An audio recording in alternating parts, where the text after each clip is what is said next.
Welcome back to Discovering Geometry with Mrs. Berry. This is lesson 66. Today we will talk about displacement and density. Can you imagine what would happen if you filled a cup full to the top with root beer and then added a scoop of ice cream? So what does happen? The volume of liquid that overflows equals the volume of the ice cream that is below the level of root beer. This volume is called the object's displacement. Here is our full glass of root beer, and we're adding a scoop of ice cream. Some of the ice cream is floating on top, but some is under the surface. The amount that's under the surface is going to be the same amount of, or the same volume of soda that has overflown.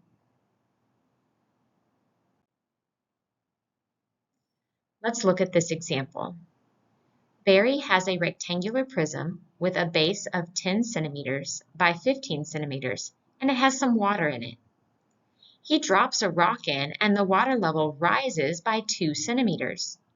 What is the volume of the rock?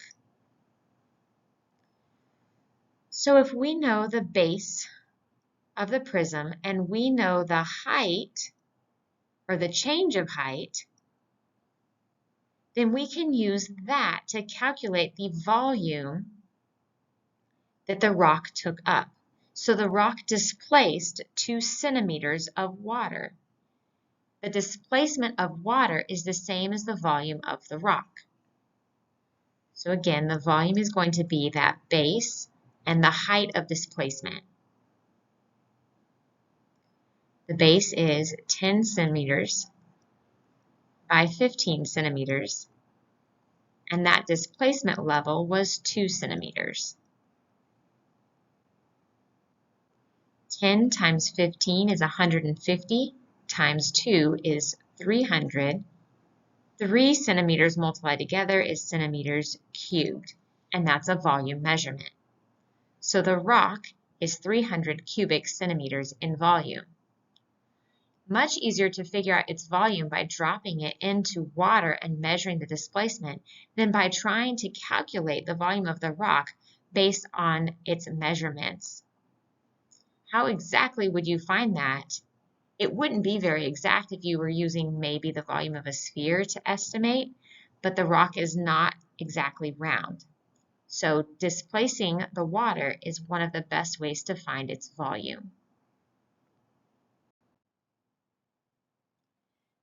An important property of a material is its density.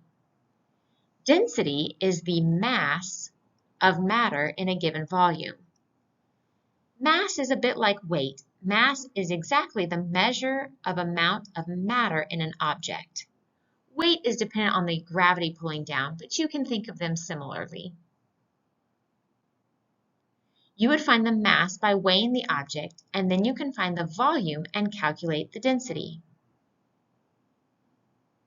So density is mass divided by volume.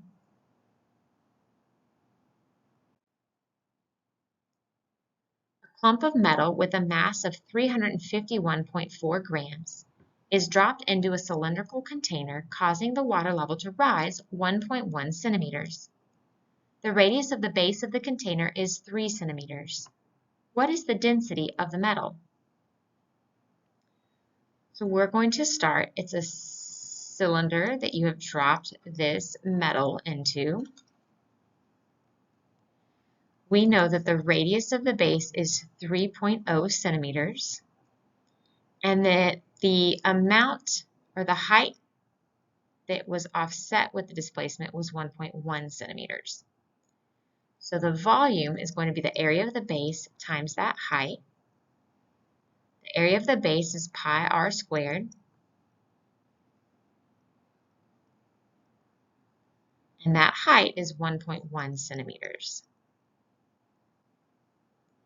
So we have 3 squared is 9 pi times 1.1.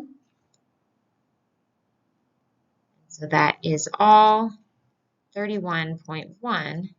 And then centimeters squared times another centimeters is centimeters cubed, which is a volume measurement. Then for our density,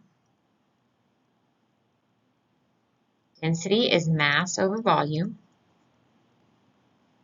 We were given the mass as 351.4 grams divided by our volume of 31.1. And so that is 11.3 grams per centimeters cubed.